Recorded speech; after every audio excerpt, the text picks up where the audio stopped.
Tonight, a former Liberty police officer is facing charges over what prosecutors say was a side hustle. The lieutenant is accused of using his badge to make thousands of extra dollars over more than 2 years.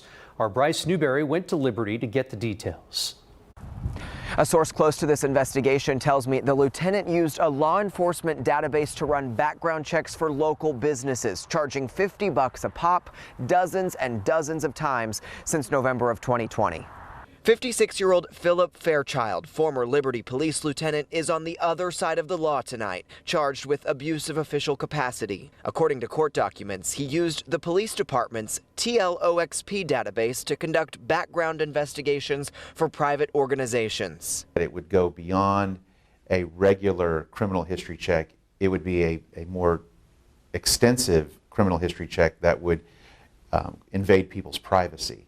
The Texas Rangers started investigating Fairchild in June. A source says after the discovery of invoices that showed Fairchild charged $50 for each background check. Court documents reveal the alleged side hustle lasted from November 2020 through May of this year. A source says investigators have evidence it happened at least 79 times. The Rangers arrested Fairchild, whose LinkedIn says he has more than 21 years in law enforcement, on Friday. It makes people doubt that police officers are being properly supervised in handling people's sensitive and confidential information. Former HPD officer, now lawyer, Tom Nixon says proprietary information in that database can only be used during an official investigation. It can't be for extra jobs.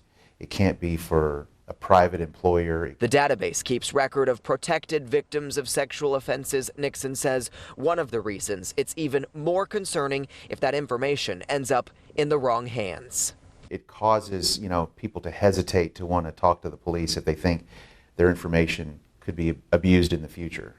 Fairchild got out of jail on a personal bond. He called these allegations illegitimate and a bogus mess when I spoke with him on the phone earlier this evening, but declined to share any more. We've asked the police chief here if he retired or resigned before or after this alleged side hustle came to light, but so far tonight have not heard back. In Liberty, I'm Bryce Newberry, KPRC 2 News. Bryce, thank you. Right now.